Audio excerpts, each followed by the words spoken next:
नमस्कार.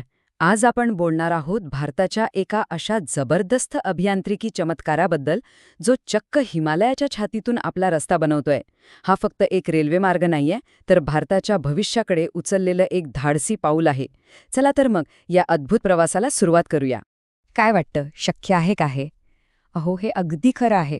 उत्तराखंडच्या त्या दुर्गम पर्वतरांगांच्या आत एक असा रेल्वे बोगदा आकार घेतोय जो केवळ अंतर कमी करणार नाही, तर निसर्गाच्या आव्हानांवर मात करण्याच्या मानवी जिद्दीचं एक मोठं प्रतीक बनेल. 15.1 किलोमीटर. विचार करून बघा किती लांब असेल हे अंतर, तेही थेट पर्वताच्या आतून. देवप्रयाग आणि लचमोलीला जोडणारा हा बोगदा जेव्हा पूर्ण होईल तेव्हा तो भारताच्या इतिहासातला सगळ्यात लांब रेल्वे बोगदा ठरेल. पण थांबा, या प्रोजेक्टची भव्यता फक्त एवढीच नाहीये. ही तर फक्त एक झलक आहे. चला, आता बघूया की हा प्रोजेक्ट नेमका किती मोठा आहे. कारण हा एकच बोगदा नाही, तर एका खूप मोठ्या आणि महत्वाकांक्षी रेल्वे मार्गाचा तो एक छोटासा भाग आहे. ऋषिकेशपासून कर्णप्रयागपर्यंतचा हा एकूण पल्ला आहे 125 किलोमीटरचा, जो आत्तापर्यंत फक्त धोकादायक आणि वळणावळणाच्या रस्त्यांनी जोडलेला होता. पण हा नवीन रेल्वे मार्ग उत्तराखंडच्या विकासासाठी एक नवी लाईफलाईन ठरणार आहे, यात काहीच शंका नाही. आणि आता येतोय ह्या प्रोजेक्टमधला सगळ्यात मोठा ट्विस्ट, किंवा म्हणा सगळ्यात आश्चर्याची गोष्ट. या एकूण 125 किलोमीटरपैकी तब्बल 105 किलोमीटरचा प्रवास बोगद्यांच्या आतून होणार आहे. हो, तुम्ही बरोबर ऐकलंय, 105 किलोमीटर. ही खरंच एक अविश्वसनीय गोष्ट आहे. म्हणजे सोप्या भाषेत सांगायचं तर ही रेल्वे हिमालयाच्या वरून नाही, तर अक्षरशः त्याच्या पोटातून धावणार आहे. एक प्रकारे ही एक अंडरग्राऊंड माउंटन रेल्वेच झाली की. आणि असे एक दोन नाही, तर तब्बल 17 मोठे बोगदे आहेत या मार्गावर, जे प्रवाशांना एका वेगळ्याच दुनियेचा अनुभव देणार आहेत. आता साहजिकच आहे, हिमालयासारख्या ठिकाणी असा प्रोजेक्ट उभा करणं म्हणजे काही साधं काम नाहीये. हे म्हणजे इंजिनिअरिंग कौशल्याची एक कसोटीच आहे. आणि इथली आव्हानं ती तर विचारूच नका. एकतर हा सगळा भाग भूकंपप्रवण क्षेत्रात येतो, म्हणजे भूकंपाचा धोका कायम.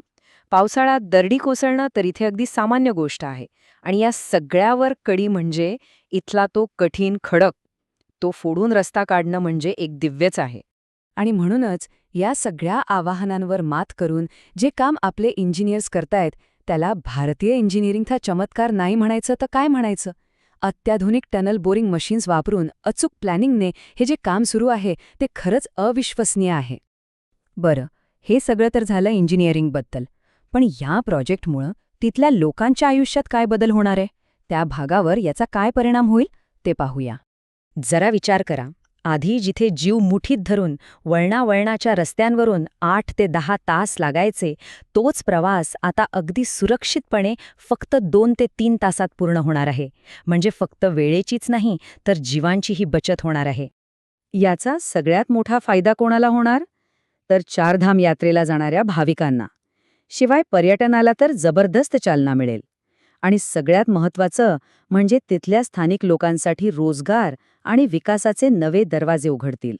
हे आकडे बघा, 12 नवीन स्टेशन्स, 35 पूल आणि 17 मोठे बोगदे. हे फक्त आकडे नाहीत, तर विकासाचं एक नवीन जाळं आहे. 12 नवी विकास केंद्र तयार होत आहेत. 35 पुलांमुळे तुटलेली गावं जोडली जाणार आहेत. हे फक्त रेल्वेचं जाळं नाही, तर प्रगतीचं जाळं विणलं जातंय. आणि आता सगळ्यात महत्त्वाची गोष्ट, हा ऐतिहासिक प्रोजेक्ट आता पूर्ण होण्याचा अगदी जवळ आलाय. चला बघूया सध्या काय परिस्थिती आहे. सध्याची अपडेट अशी आहे की या मुख्य बोगद्याचं फक्त 695 मीटर काम बाकी आहे.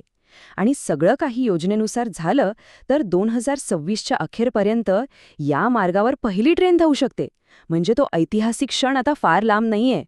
त्यामुळं हा रेल्वे मार्ग म्हणजे फक्त दगड-विटांचं बांधकाम नाही, तर भारताच्या वाढत्या ताकदीचं आणि आपल्या इंजिनियर्सच्या कौशल्याचं एक जिवंत प्रतीक आहे.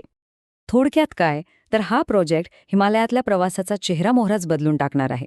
जिथे दुर्गम भाग विकासाच्या मुख्य प्रवाहात येतील, जिथे प्रवास सुरक्षित आणि वेगवान होईल. हे फक्त एक बांधकाम नाही, तर हिमालयाच्या आणि पर्यायाने भारताच्या उज्ज्वल भविष्याची ही एक नवी सुरुवात आहे.